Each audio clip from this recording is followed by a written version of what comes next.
Дорогие зрители, гости канала, кто смотрит это видео, сегодня я прочитал книгу Руслана Габбасова, которая вышла уже. Ссылку на нее разместили в разных группах, каналах. Книга называется «Путь к свободе».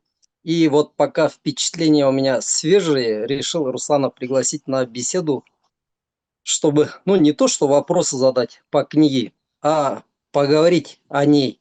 Потому что, наверное, есть вещи, которые за кадром или вне страниц остаются. И вот с Русланом некоторые вещи обсудить, какие-то вопросы задать. Итак, у меня первый вопрос к Руслану. Какие труды, люди, события, ну и вообще в целом моменты твоей биографии сформировали вот эти мысли, которые в книге отражены? Я приветствую всех а, зрителей канала Ишмурат Хазрата. Рад всех видеть. Обычно я беру интервью у Ишмурат Хазрата, но сейчас он меня позвал на интервью. Действительно, я буквально вот несколько дней назад выпустил книгу свою. Это вторая книга. Но первая книга, если она такая, можно сказать, как мемуары, там я рассказывал о Кукбуре, об организации Кукбуре башкирских националистов, где сам был. А здесь это другая книга абсолютно, это вот такая документалистика, наверное. Ее можно назвать идеологической платформой.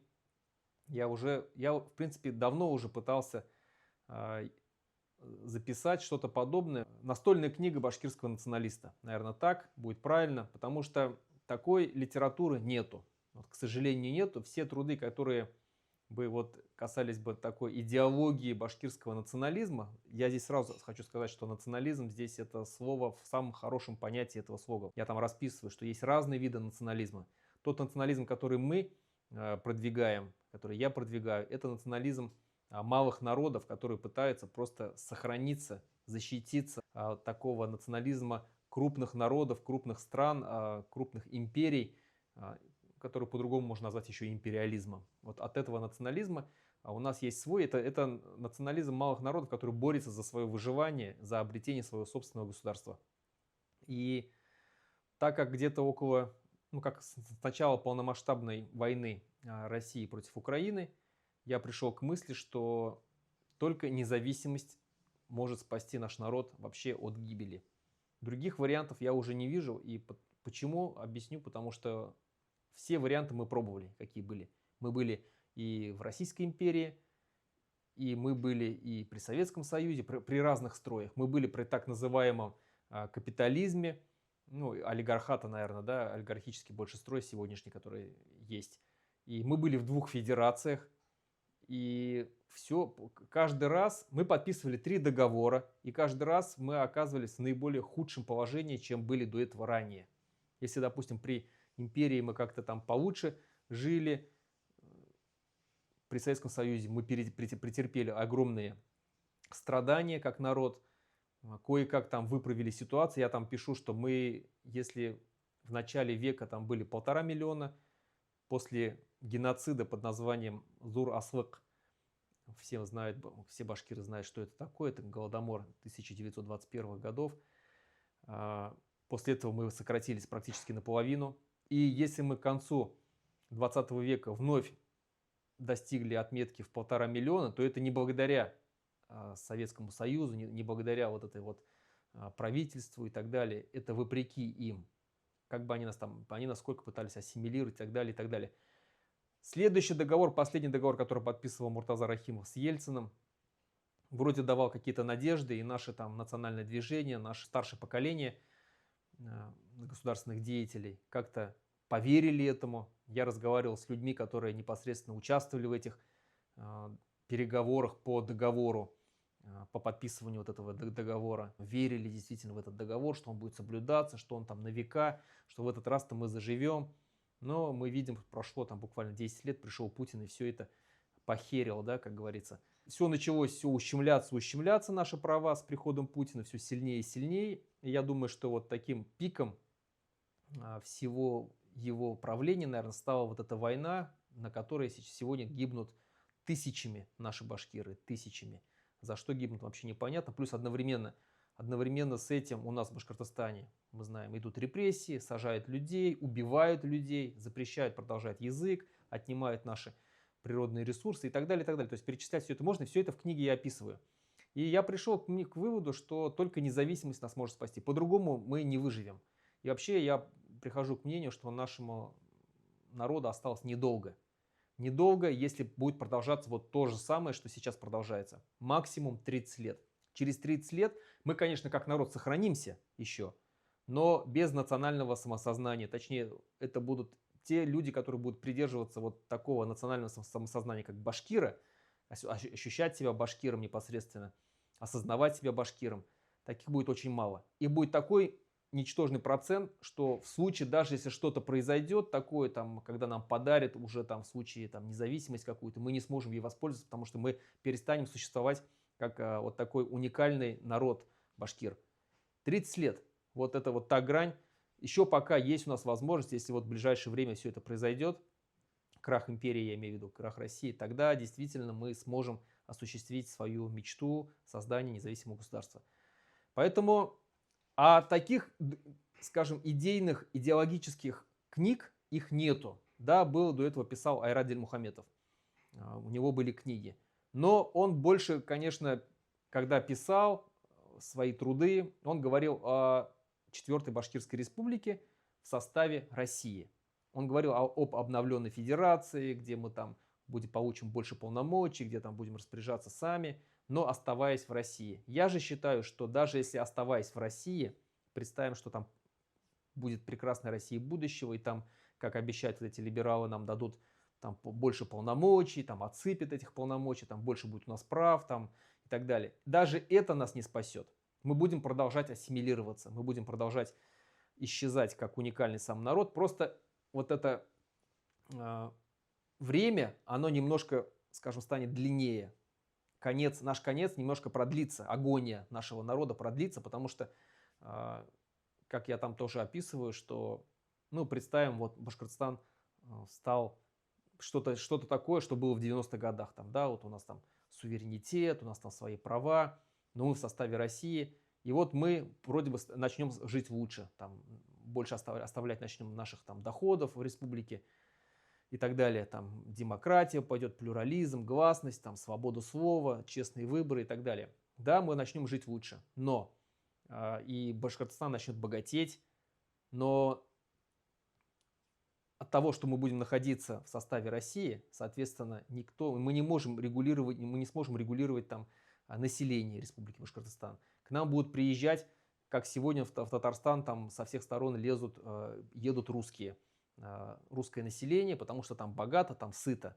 То же самое, и одновременно с этим они там запрещают татарам там, на татарском языке разговаривать, вывесок практически не осталось татарских.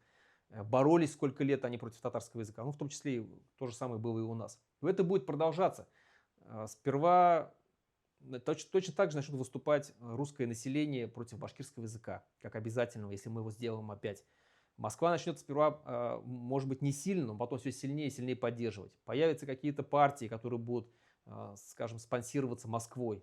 Пусть даже у нас будут республиканские партии. Все равно будут партии, которые будут непосредственно спонсироваться Москвой и федеральным центром. К нам будут постоянно переезжать люди. И, соответственно, это все вновь нас русифицирует. А так как мы не будем отдельным государством, у нас не будет отдельной политики своего, вот, ведения так, как мы видим нашу республику, этого не будет, потому что это будет все управляться Москвой, какая бы она хорошая ни станет. И это все превратит нас в народ опять в русскоязычное, манкуртизированное в итоге население. Мало того, никто не дает гарантию, что там через условных 20 лет хорошей жизни не придет вновь Путин-2. Мы знаем, что русский народ, он такой, любит твердую руку, он любит там, болеть реваншизмом. Поэтому единственный вариант, как я вижу, это только независимость. Поэтому я написал такую книгу. В ней я, в принципе, ну, то, что дальше там сейчас обсудим, но вот меня это сподвигло, то, что просто осмысление, переосмысление, осознание того, что если сейчас мы не получим независимость, мы пропадем как народ. И для этого, чтобы вот я постарался описать все это простыми словами, на фактах, на исторических фактах, на сегодняшней реальности и такой, какой я вижу нашу будущую республику независимую Башкортостан. Я это постарался уложить там в книге в своей, и я думаю, что, наверное, получилось. Ну, вот так пока скажу. Да, получилось. Формат книги такой, вот, насколько я понимаю, это как развернутая концепция. Концепции, они бывают иногда очень короткие. Я как-то сидел, читал концепцию Российской Федерации. Там, по-моему, где-то страниц 30. Во время Ельцина писали ее еще. Кстати, вначале забыл поблагодарить за то, что ты эту книгу написал. И параллельно Харуна, брата Сидорова, который рецензию написал, такую хорошую на твою книгу, и его тоже поблагодарить. Я к чему это все говорю? Вот читая книгу, да, я ловил себя на мысли, что в принципе Руслан озвучивает то, что любой башкир это говорит. Он говорит сыну, на кухне они сидят, то же самое обсуждают. И между собой, и не просто говорят, ну, мы же этим живем. И вот я стал смотреть в инфопространство, какие были отклики, реакции, да. Я с одним немножко даже поспорил человеком. Он немножко так нас критикуя, говорит, вот сейчас вы еще, у вас сейчас и книжка появилась, там, объединитесь сильнее, там, вокруг лидера своего. Ну, так троллит немножко. Я ему говорю, слушай, а вот в скольки процентах в этой книге он не прав? Ну, предположим, да, по твоему мнению, там где-то что-то он не так. Но сколько процентов того, что с чем такой коллективный башкир не соглашается? Там все написано то, что мы с 5 лет, наверное, говорим. Ну, то есть то, что мне папа объяснял, папе там дедушка объяснял. Вот я, например, эту книгу читаю, да, мне вспоминается Акрам Бейш. Он у меня сзади вот. Сегодня нет, у меня другой фон. Там в таком сжатом виде тезисы Акрам Бииша, то, что говорил Рами Гарипов, то, что говорил тот же упомянутый Айрат Дильмухаметов, у него несколько брошюр таких есть, разного цвета они, ну, были, в газете его писался. Ну, в принципе, это Заки все Валиди, то, что говорил. мемуары, да, можно вспомнить, абсолютно. Я просто не представляю, вот, какой может башкир сегодня появиться, сказать, нет, вот я перечеркиваю, вот я с половиной не согласен. Так что это все абсолютно то, что мы и так говорили. Но есть момент, который ты правильно, Руслан, говоришь, не озвучивался раньше, он не мог быть озвучен. Именно независимость. В этом плане, дорогие зрители, книга вот уникальна тем, что озвучена идея независимости. Ну и дальше, Руслан, мы мостик перекидываем. Получается, вот через этот как раз мостик мы потеряем, ну, многих наших башкир, которые скажут, не-не-не, это уж, ребята, это уже слишком. Мы, конечно, совсем согласны, но вот в этом месте, где Руслан говорит про независимость, это уже утопия. Ты бы что им ответил? Других вариантов нету. Просто других вариантов нету. И те люди, которые говорят, что независимость нереальна, утопия, невозможно, да мы не сможем и так далее, но вы просто закрываете глаза, отворачиваетесь от вот реальной беды. Ну вот представьте, что там такая аналогия, вы сидите на кухне, у вас начинает гореть дом. Вы смотрите, отворачиваетесь и, ну, типа, да нет, все это ерунда, сейчас пройдет.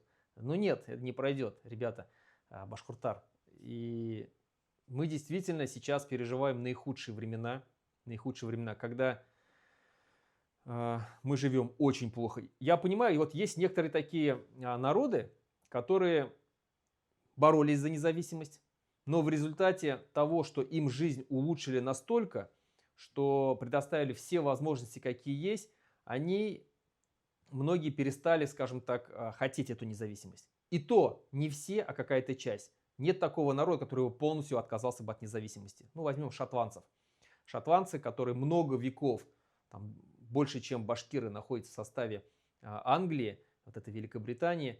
Даже вот они недавно проводили референдум о независимости. Да, они проиграли там с минимальным процентом. Там чуть больше 50% сказало о том, что мы хотим остаться в составе Великобритании.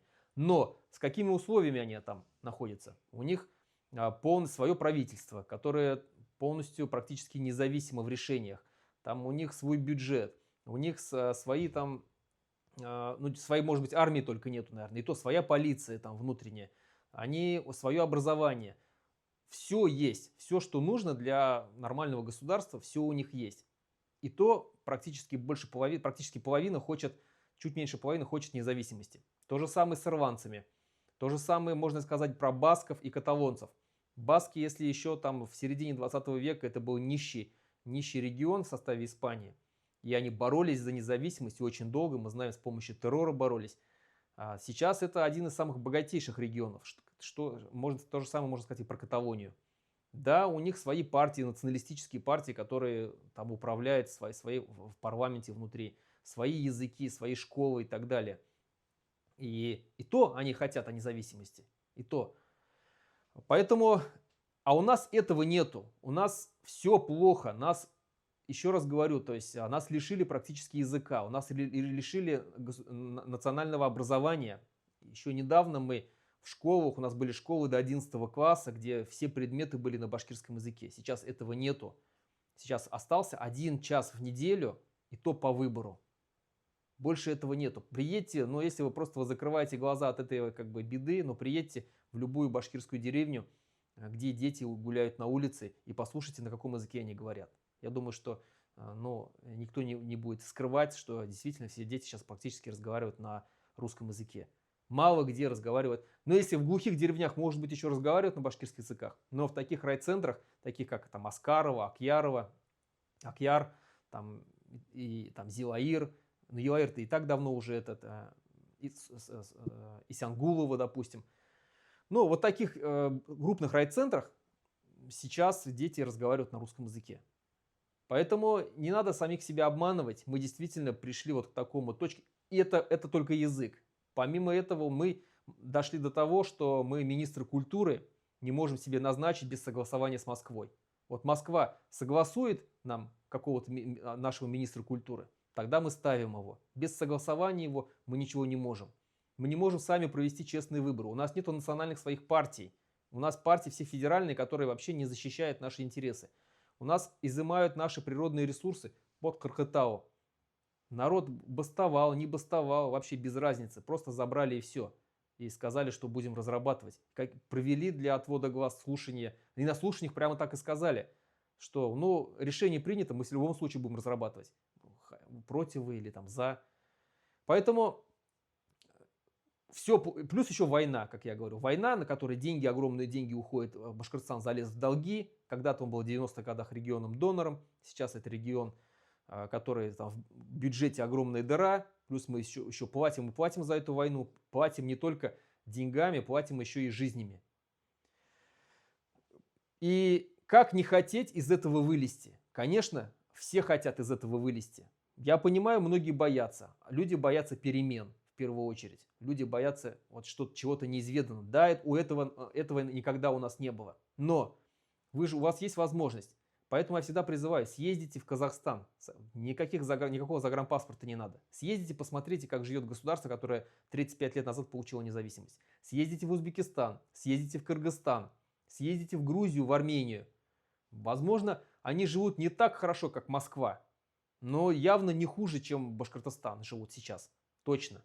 И они богатеют с каждым разом все сильнее и сильнее, и у них язык укрепился. Вот недавно я смотрел видео, где грузинский парень говорит, у нас молодежь не разговаривает на русском языке. Все, их языки укрепились. Даже в Казахстане, который на момент 89 года, практически перед независимостью, обретением независимости, их было 39%. Они были практически обрусевший народ. У них в Алмате была одна всего национальная школа на казахском языке тогда, в столице. Все, сейчас практически все дети, вот, которые рождаются, практически все казахоязычные, не говоря уже про Узбекистан, Кыргызстан и так далее, Таджикистан, Туркменистан.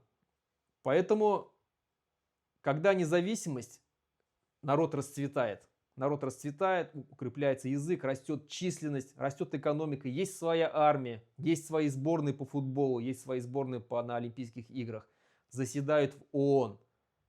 Почему мы не можем? Если могут, я всегда, когда мне говорят, мы не сможем, у нас не получится, мы себя что, считаем ниже молдаван? Я сомневаюсь, что кто-то скажет, что башкиры там ниже молдаван. Мы считаем себя ниже, чем Кыргызы, тоже сомневаюсь. Нет, наверное. Ниже, чем узбеки, тоже нет.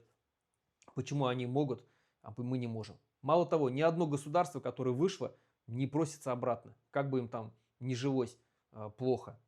Никто не просит, потому что свобода дороже. Почему мы тогда не можем? У нас все есть, у нас огромная богатая республика с огромным потенциалом, с огромными природными ресурсами, умным народом. Сможем, все сможем. Надо вот сейчас, вот в ближайшее время это настанет момент, когда, ну, действительно будет кризис власти, он уже наступает, это видно прям. И поэтому моя книга вот вышла вот к этому времени, что люди должны прочитать и переосмыслить, что там написано, понять, осознать. Тоже добавлю, хотя тут основной сегодня спикер Руслан про независимость. Я вот понимаю, если бы Россия ввела такую политику, предположим, смоделируем, что у нас все расцветает, как у Уэльса, да, восстановили свой язык тем же баскам, в принципе, куда им дальше проситься, у них, ну, столько благ. Если бы Россия вела такую политику, что вот мы бы не догадывались об имперской сущности, если бы они тихонько ассимилировали, башкиры теряли бы свой язык, но они бы не ощущали на себе вот этот зульм, притеснение.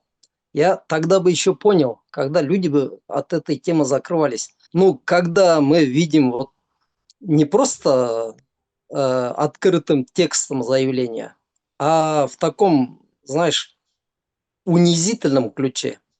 Их же много можно собрать. Вот, допустим, Толстой где-то говорил, а что это татары называются татарами? Мы для этого, что ли, Казань брали? А что Дугин пишет? Ты, кстати, упоминаешь, да, в книге Дугин про татар-башкир, что пишет? Что Жириновский говорил? Тогда интернет, конечно, не зафиксировал, потому что не было интернета, но это он же говорил, то есть издеваясь над нами. Такой еще вопрос в иерархии ценностей. Ты упоминаешь религию. Лично я очень много лет как-то вот закрывался от этой темы, что у нас огромный сегмент атеистов, огромный сегмент мусульман, которые слышать не хотят об исламе. Хотя они мусульмане, они вот признают ислам как религию, они какие-то ритуалы просят, требуют, да, дома проводят. Ты упомянул религию как одну из составляющих. А что ты ответишь? Вот придут люди и скажут, ну, Руслан, зачем в 21 веке для башкир? Я понимаю, скажут, они для кавказцев, да, для даже киргизов, у них такая исламизация идет. Но для нас, башкир, это разве так актуально? Почему ты это включил? Можно же просто, например, декларировать, что у нас все религии равны. Как ты ответил бы? Ну да, я действительно там расставил наши ценности, как бы иерархии ценностей я ее назвал. На первом месте я назвал наш народ. Народ это действительно, даже независимость я поставил на второе место, потому что если не будет народа, то и независимость не нужна. Ну вот представьте, что осталось как Карел. Вот сейчас вот, если, вот я, когда начинал, кстати, я забыл сказать о том, что когда я говорю о том, что вот нам осталось 30 лет буквально там, и мы просто перешагнем. Я не говорю, что мы исчезнем, но мы перешагнем вот тот Рубикон, после которого наш народ уже Точку невозврата. точку невозврата, да, когда наш народ уже невозможно будет вернуть как самодостаточный, уникальный, отдельный народ башкиры. Мы превратимся уже просто в какой-то там, ну такой действительно, как ты говоришь, суржик, да, там полурусский, полубашкирский, вот такими узкими глазами, как у нас, но мы будем, можно сказать, россиянами русскими. Но у нас еще есть запас прочности, потому что мы большой народ достаточно. У нас все-таки больше миллиона. Но я уверен, вот я как бы это печально не звучало там для некоторых представителей этих народов, но есть народы, которые уже перешагнули этот Рубикон, и они уже не смогут восстановиться. Возьмем Карел.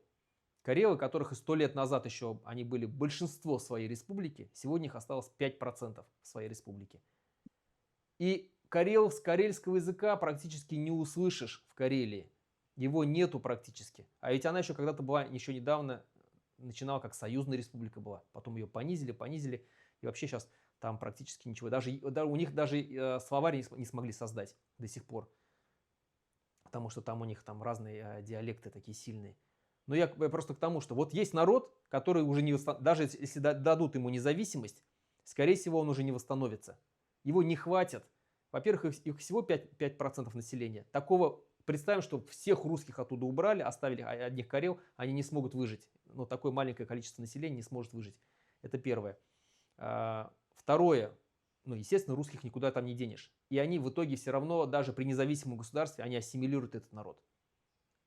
А язык они своим вот этим малым количеством они не смогут навязать большому вот этому 95% населения. Это нереально. Для них оставят вот какое-то, знаете, такое сувенирное, какую-то нишу такую, где там любители еще будут изучать язык, как-то там фольклор будет, культура, она постепенно будет все угасать и превратиться в вот то, что сегодня там с коренными народами севера. Вот. Поэтому иерархия ценностей на первом месте народ сам, в втором месте независимость. Если у нас в итоге не станет независимости, как я сказал, там у нас будет какой-то отрезок времени еще будет, мы и с народом, с какой у нас есть, мы в итоге все равно исчезнем. Исчезнем, переваримся. И на третьем месте религия. Религия, почему я поставил на третье место? Потому что именно ислам на сегодняшний момент не дает нам превратиться в русских. Сдерживает. Это вот тот самый барьер, который не дает нас вот ассимилировать так быстро, как он ассимилирует народы, которые исповедуют православие. Ту же самую религию русских. Именно благодаря исламу мы остаемся башкирами пока еще. Потому что у ислама совершенно другая культура, совершенно другие традиции, совершенно другие законы и правила. Даже имена в исламе другие. Ну, не то, что как... Вот, ну, просто берем финно-угорский народ, который исповедует православие. Чуваши. Тюркский народ. Еще в 1989 году их было больше, чем башкир. Их было практически 2 миллиона. 1 800 000 было чувашей. Тогда нас было что-то 1 400 000. На сегодняшний момент, по последней переписи 2021 года, их осталось 1 что-то около 50 000. То есть практически 800 000 чувашей за 36-37 лет исчезло. Их же не убили. Их не убили, не было никакого геноцида. Они просто растворились. Растворились в русской массе, пополнив русский народ численностью. Почему произошло так? Ну да, помимо того, что вот это вот убийство языка, плюс систематическое давление, ассимиляция вот и так далее, плюс религия. Они исповедуют православие. Да, там какая-то часть есть, которая исповедует до сих пор язычество, но в православии играет очень важную роль, и она там еще с царских времен у них идет. Имена все те же самые. Праздники те же самые. Соответственно, чувашки с именем, там, я не знаю, там Мария какая-то, легче выбрать себе какого-нибудь русского Сергея, чем и барьера нету. Да, и барьера нету никакого, там, венчаться будут в церкви, держать вместе Пасху, там, условно, там, Рождество отмечать и так далее. То есть одна и та же культура, блюда те же самые практически, которые разрешенные в православии и так далее. Чем какой-нибудь гузель башкирки жениться на том же самом там каком-нибудь Алёше русском. Уже столкновение разных культур, столкновение разных религий. Уже даже хотя бы просто как назвать сына. Или назвать его условно Амир, или его назвать Виктор. Уже родственники будут спорить между собой. Крестить его или вести в мечеть и Исимберге, обрезание делать. Тоже столкновение. Это сдерживающий фактор. Это вот как раз то, что не дает нам превратиться в русских. Именно религия, именно ислам. Поэтому он в иерархии ценностей у меня стоит вот так высоко. Благодаря исламу мы остались пока еще башкирами. Я вам привел, по-моему, достаточно четкий пример с народом, который был буквально больше нас. И вот именно из-за религии, это основной фактор, я считаю, он превратился в народ, который стал меньше нас. И исчезает Я, катастрофическими темпами. Я уверен еще, сейчас 5 секунд, и уверен, что следующая перепись это будет вообще обвал страшнейший. И их останется, если, дай бог, там больше 500 тысяч, это будет хорошо. да, идеологи русского мира, которые вообще никакого отношения не имеют к религии, православию, они очень часто требуют прямо, чтобы вот христианизация шла среди татар, башкир и так далее. Это можно заметить. Можно привести примеры, да. Ну, такие как Фурсов, например, не говоря уже о Дугине, многих других. Они-то все-таки от православия сами не отказываются, хотя нам навязывают какую-то исламофобию. Дорогие зрители, мы напоминаем вам, что с Русланом мы говорили и про исламский фактор среди башкир, и обсуждали уничтожение языка. Можете пройти, посмотреть. У нас на эту тему есть видео. Еще что хотел сказать, Руслан. Вот мне показалось, что в книге не упомянуты такие, скажем, бичи народа. На первом месте, на втором месте. Вот есть определенные беды у башкирского народа. Может, наверное, можно кому-нибудь когда-нибудь над этим тоже поработать. Вот, допустим, массовая иммиграция. Именно эмиграция. То есть молодые люди оставляют Башкортостан. Да что говорить, мы в данный момент сидим вне Башкортостана. Вот таких людей много. Хвала Аллаху, такой наркомании у нас нет. В этом плане, вот, альхамдулилля, мы можем как порадоваться. Но если со многими сравнивать, чтобы какие-то наркотики, насвай, ну, не так распространено у нас. Но, к сожалению, злоупотребление спиртным, наверное, наблюдается. Это злоупотребление упало, то есть с 90-х. Сейчас не так страшно, да, это, и ты, наверное, согласишься. Но все равно есть эта проблема. Против этой проблемы боролись определенно. Башкорт боролся, разные группы. Ты, может быть, упомянешь какую-нибудь такую беду башкирского народа? Кто-то скажет, что это вот злоупотребление спиртным, кто-то скажет, что ребята вахтовым методом куда-то уезжают и остаются за пределами. Еще, может быть, какие-то беды есть. Да, согласен, это, конечно, я не указал в своей книге. Ну, сейчас все невозможно было указать, наверное. Если бы я ее тянул бы там годами и постепенно-постепенно собирал бы действительно самые такие значимые моменты, я бы упомянул бы, естественно. Конечно, я согласен, что да, есть такие бичи, беды башкирского народа, для башкирского народа, но я бы не сказал, что иммиграция, наверное, это такой наибольший бич. Да мы с тобой уехали по понятным причинам. Мы уехали из-за преследований. Люди, как правило, уезжают а, в поисках лучшей жизни.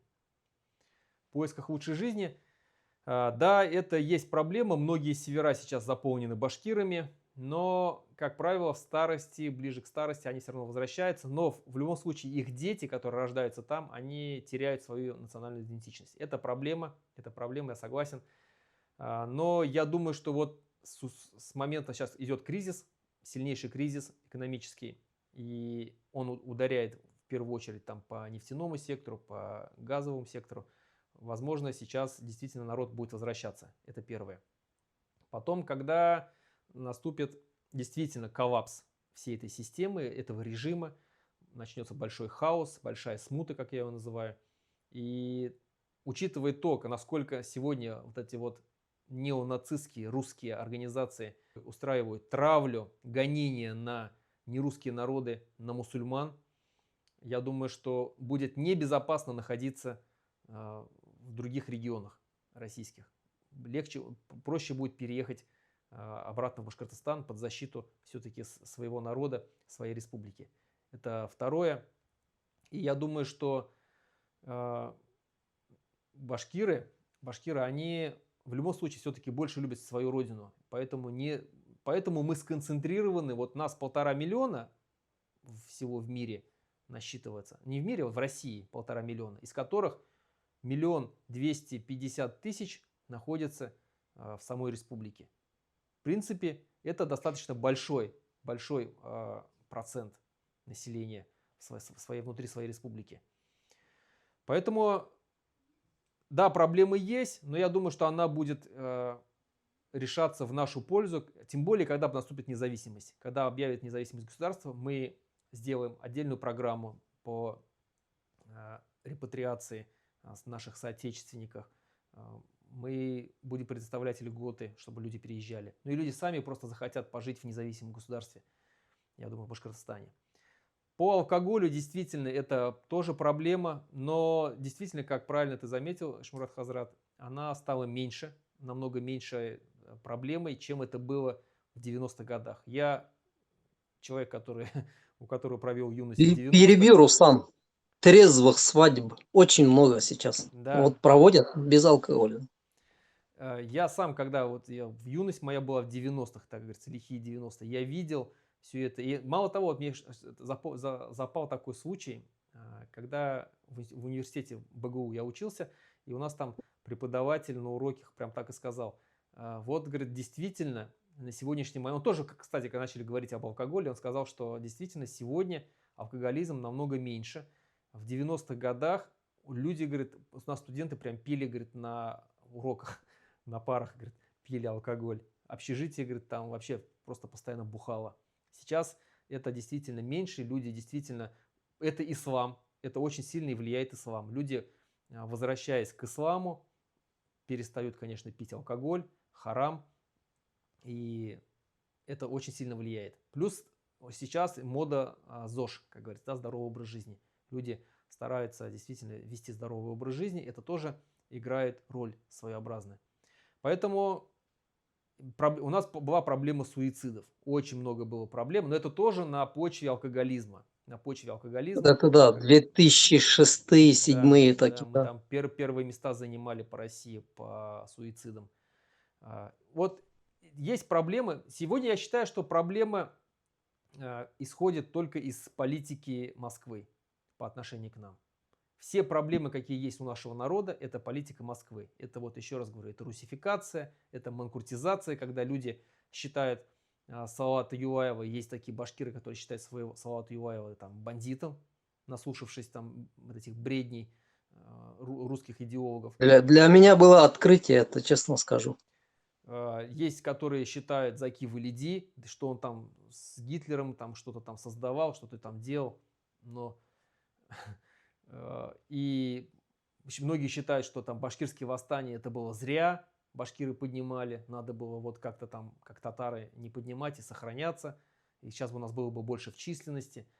Ну, это люди, можно сказать, которые вот действительно продукт сегодняшней пропаганды. Продукт сегодняшней пропаганды, и вот они сейчас ходят там с зетками, на футболках Z, где нарисовано, там на машины зетки клеят, там ходят с колорадскими вот этими флагами, флажками, там, ленточками и так далее.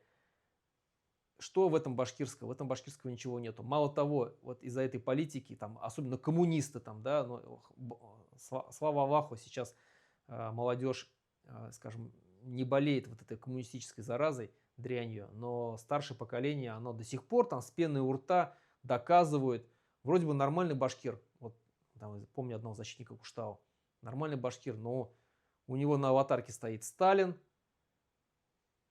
и одновременно он вроде бы и верит в ислам, и одновременно у него Сталин, и он там с пеной у рта защищает его, и также многие защищают коммунистический режим, который уничтожил половину нашего башкирского населения. Когда им про это говоришь, когда он уничтожил там цвет башкирской интеллигенции, про это им говоришь, они говорят, ну да, были перегибы, но все равно вот мы же там построили, мы там создали и так далее. Люди готовы прощать. Это стокгольмский синдром, это выученная беспомощность, как я его называю еще.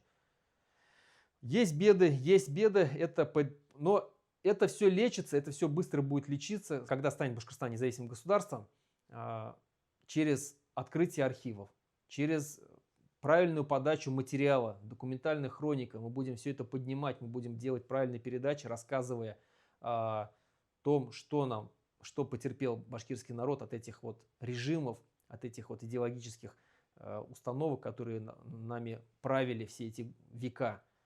Я думаю, что очень быстро мы, ну не настолько быстро, но постараемся очень быстро как бы вернуть нормальное сознание нашему народу. Хотя придется очень трудно, очень тяжело бороться. Я проживаю в Литве. Литва независимое государство. которая 35 лет назад была такой же колонией, сейчас 35 лет, как уже, 36 уже лет, как независимое государство. И Евро состоит в Евросоюзе, перед ней открыт весь мир. Они могут беспрепятственно ездить по всей Европе. У них уровень жизни намного выше, там, чуть ли не в 2 раза выше, чем в России. Все прекрасно. Но встречается до сих пор, я работал с такими людьми, которые до сих пор там боготворят Россию, хотят, чтобы там Литва вошла в состав, критикуют постоянно литовское государство, литовское правительство, вот там, но Путин красавчик у них, там были бы не против, если бы там русские танки заехали бы там в Вильнюс. Живут в нормальном государстве, получают зарплаты, которые и пенсии, которые не снились россиянам. Но до сих пор вот этот вот у них манкуртизм сидит в головах. И если они до сих пор в Литве такие люди остались спустя 36 лет, то и литовское правительство не могут с ними до сих пор бороться. Ну, как бы борется постепенно, молодое поколение-то растет уже нормальное. То сколько мы будем бороться с таким поколением, с такими людьми? Не 35, наверное, 70 лет. Поэтому я описываю там очень такой важный момент, ну, сейчас, наверное, мы к этому перейдем, как авторитаризм. Дальше, наверное, тебе слово, Мгм. Ишмуран. Да, да. Кстати говоря, вот ты напомнил, именно с этого и начались комментарии, там, спор, ага, авторитаризм. Ну, понятно, вы уже опять к тому же пришли. Чем вы тогда отличаетесь от нынешнего режима, да? То есть вот эти вещи. Я только один абзац скажу, потом ты продолжишь, Руслан. Известные нам люди, наши общие знакомые, часто говорят, вот референдум дайте народу, пусть они сами выберут. Я таким людям хочу привести такой пример. Вот 45-й год, Берлин взят. Мы собираем этих немцев и устраиваем референдум. И делаем опрос, кто для них Гитлер, что, вернее, для них НСДАП. Люди были обработаны так, что вообще, ну, в принципе, они и не отошли от этих мыслей. Про это есть фильмы, про это написано. Есть, например, фильм, я рекомендую, особенно молодежи, «Напола» называется. Как молодых воспитывали вот в этом духе гитлеризма. И эти люди, они до конца жизни не отошли. Они сидели на должностях. Ну, в принципе, я сейчас свои боли не хочу вам навязывать. То есть, кто в Европе был, кто Германию видел, знает, о чем я сейчас говорю. Это же факт, что они не верили, что концлагеря были, что столько жертв было. Поэтому после Путина проводить референдум, о чем вы хотите, задавая вопрос, какой должен быть статус у Башкортостана, вот у этого напрочь нацистского населения авторитарное правление и в Европе было. Оно называлось как раз денацификация, да. Над немцами долго работали, ну, если откровенно сказать, лечили. Да, это очень спорное такое, ну, моя теория. Я считаю, что я тоже долго думал над этим, и сперва я тоже хотел там сразу демократия, чтобы у нас все там плюрализм, там свободные честные выборы, партии, кто какие хочет, создает и все. Но наблюдая за тем, как насколько деградирует сегодня население России, в том числе и население Башкортостана наше, идеологически деградирует, я имею в виду, конечно, поддаваясь вот этой пропаганде, как они там с пены у рта со многими друзьями, родственниками там перессорились, вышел из чата одноклассников своих, которые с пены у рта доказывали, что, оказывается, это Украина напала на Россию. Если бы там еще чуть-чуть, и нас бы уничтожили, там, ну и вот это весь пропагандистский набор бреда, то есть население больное. Почему как бы там Литва, Латвия, Эстония, можно, некоторые скажут там, ну вот Литва, Латвия, Эстония, они как бы, да, там сразу демократия у них получилась. Да, потому что они были под крылом Евросоюза, под крылом НАТО. Они очень быстро зашли в Евросоюз, очень быстро зашли в НАТО. И это дало им возможность сразу же как бы демократически все восстановиться. Но посмотрите на Казахстан, на страны Центральной Азии. Вот Казахстан. Вот это очень яркий пример, который нам очень близок. Как я сказал, их по переписи 89 года их было в своей же республике 39% казахов. Русскоязычного населения, русские, белорусы, немцы, там, греки, украинцы, их было 51%. И если бы можно было бы сразу, вот если бы там Нурсултан Назарбаев вот сделал бы такую прям вольницу, демократия, все, что хотите, то и делайте, там, свобода выбора и так далее, Казахстан сегодня не существовал бы. Я вас уверяю. Представьте, раз демократия, раз можно создавать любые какие угодно партии, там очень быстро создалась бы русская партия, как это произошло с Украиной. Я тоже ставлю пример там Украины, потому что в Украине были прорусские партии, открыто действовали. Партия Януковича, мы знаем, да, регионы, партия Медведчука открыто действовала. Это конкретные партии, которые работали на Москву против своего же собственного государства. И все это привело к чему? К войне. Донбасс, Крым и так далее. В Крыму тоже была вот эта демократия, и там откровенно было прорусское правительство сидело.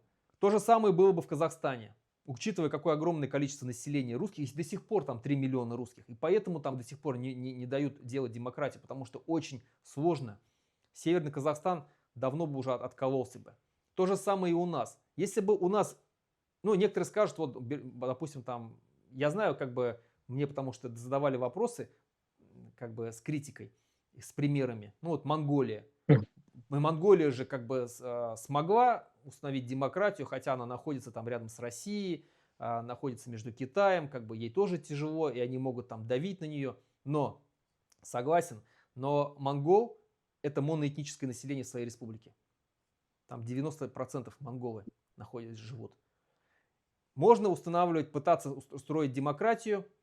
Ну, во-первых, Монголия не была в составе Советского Союза, как бы то оно ни было. Да, там было сильное влияние Москвы, сильное влияние Китая, но все равно это было независимое государство, пусть и может быть и полумарионеточное, с войсками, которые там Советский Союз держал. Но это было независимое государство, это, соответственно, идентичность у них развивалась монгольская. И им было проще. Плюс моноэтническое население, которое в итоге все равно будет за свой народ, за свою культуру, за свой язык и традиции. У них нет конкурентов в народе, там, других народов, которые бы противопоставлялись им. Поэтому у них получилось. Если бы у башкир было бы хотя бы 70% башкир было бы в своей республике, можно было бы пробовать строить сразу демократию, любые партии там, и так далее. Я думаю, что может быть, смогли бы вытянуть. И то, учитывая, сколько лет мы находимся в составе России, насколько наш народ манкуртизирован, еще раз говорю, там всякие коммунисты, путинисты сейчас. Но вы скажете, что у нас среди башкир нету путинистов? Еще сколько есть? Огромное количество. То же самое и коммунистов. Там и кого только нет, либертарианцы, кого только нету. То есть есть они. И если бы 100%, там 90% было бы башкир, как в Ичкерии сейчас, чеченцев, можно было бы сразу строить. Но нас всего 31%. 31%, из которых большая часть остального населения там русские, татары. Хорошо, татары, там у них тоже такие же проблемы, как у нас, но они тоже требуют своих каких-то там для себя преференций, да. И мы будем с ними разговаривать, мы будем с ними договариваться, потому что без них сложно будет. Поэтому русское население, оно сейчас, вот берем любого либерала русского, они против независимости, берем наших уфимских либералов, сколько я с ними спорил, и среди них есть татары, среди них есть башкиры, которые вот манкуртизированы настолько, идеологически там верят в прекрасную Россию будущего и так далее, что сложно их переубедить.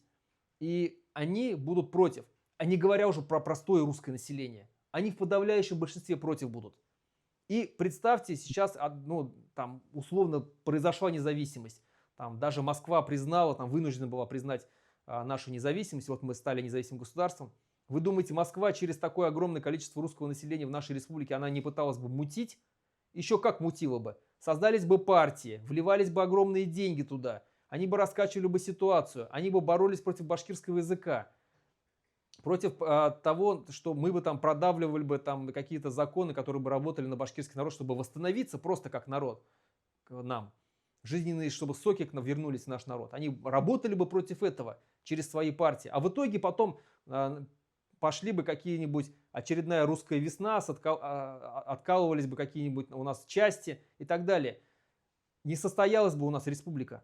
Поэтому Есть примеры в истории, которые через мягкий авторитаризм, я не говорю, что нам нужна жесткая диктатура, нет, я тоже против этого, но через мягкий авторитаризм смогли довести свое общество до демократии. Сингапур – яркий пример. Южная Корея – яркий тому пример. Чего далеко ходить? Казахстан, Узбекистан. Да, все сложно у них. Да, есть, затыкают рты и оппозиции, и независимых журналистов сажают и так далее. Есть такое, согласен. Но, учитывая, в каком положении находится Казахстан, насколько сильно влияет на него Россия, влияет Китай, плюс огромное количество внутри русского населения, плюс огромное количество казахского населения, которое до сих пор есть там совки, огромное количество, ну, достаточно вспомнить там вот молодой недавно там какой-то блогер, которого арестовали в итоге казахские Да-да-да, власти, посадили который его.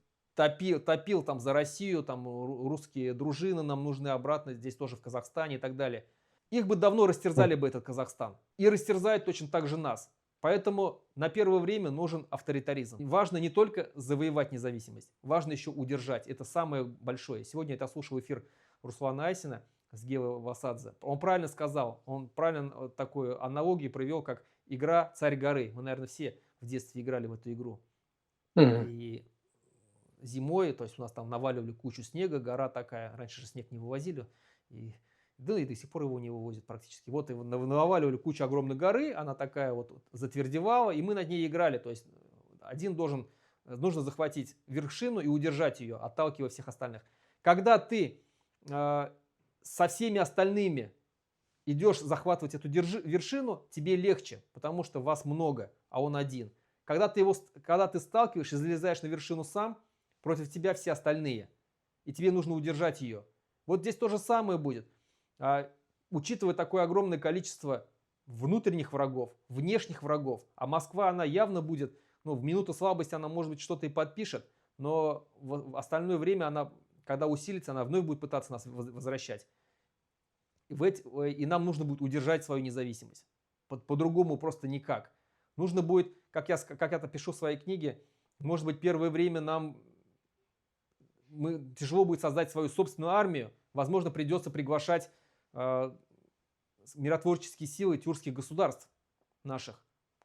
500 казахский, батальон там, казахов, батальон турков, батальон азербайджанцев, батальон узбеков. Рассредоточить их там, в Татарстане, Башкортостане.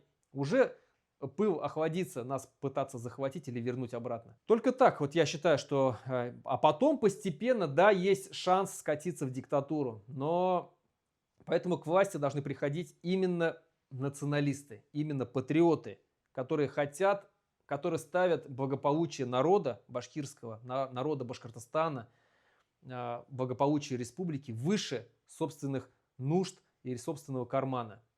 Просто достаточно вспомнить, давайте вспомним, яркий пример приведу, Муртаза Рахимов. Сейчас помню, как его ругали в свое время. И сейчас есть люди, которые были недовольны. Но даже они сейчас признают, что при Муртазе Рахимове Башкортостан жил лучше, богаче, и при нем было спокойнее, чем сейчас происходит. Почему? Потому что был вот такой небольшой авторитаризм, который удерживал нашу многонациональную республику от всех дрязг. Не было никаких русских общин, никто не допускал сюда, к нам, в республику. Да, у него сын там проворовался, это есть издержки, которые все это. Но сам-то он был, можно сказать, бессеребренником. И я не видел, чтобы он там уехал куда-то там за границу жить. Он остался жить в республике. Достаточно, ну, для своего положения такого, я бы не сказал, что он там какой-то супер миллиардером был. Нет, мало того, все отняли у него, все, что было там. И деньги даже, которые выручили с продажи ТЭКа, они были где? В фонде «Урал», который до сих пор есть. Да, там с этого фонда «Урал» забрали деньги, большое количество, большую часть, подавляющую 90% денег забрали обратно, Евтушенкова вернули, АФК-система.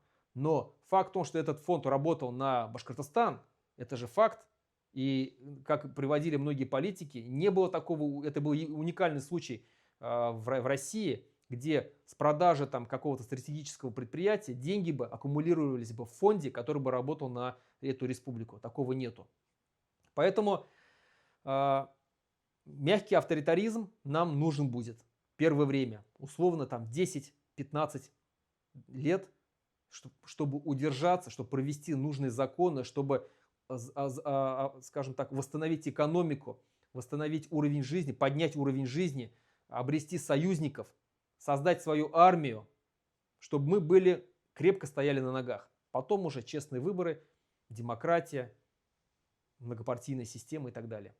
Про крайний вариант я там описываю в конце, я описываю, какие у нас варианты вообще а, будут, возможно, будут вот в нашем недалеком, наверное, уже будущем. Я описываю, что будет с башкирским народом, если останется этот чекистский режим у власти. Ну, там ничего хорошего. Тогда нам придется просто сжиматься, терпеть, не давать, точнее, идеи независимости покинуть наши мысли, крепиться, готовиться и ждать нового момента. Ну, все равно режим долго не продержится чекистский. Это в любом случае. Иншаллах. Это я говорю, что там условно после Путина придет какой-то там Патрушев или еще кто-то там и попытается там продолжить. Невозможно. Слишком большая территория, это не Северная Корея маленькая, чтобы удержать всех. Второй вариант, там прекрасная Россия будущего. Условно там наступила. Тоже я описываю, что это неблагоприятный вариант для нас, потому что рано или поздно мы в этой прекрасной России будущего сгинем. Просто ассимилируемся. Там есть самый крайний вариант, что там я описываю и гражданскую войну как вариант такой тоже вполне возможный, учитывая, насколько сегодня расколото общество, насколько оно радикализировано, насколько оно вооружено, насколько оно озлоблено. Это очень вероятный вариант.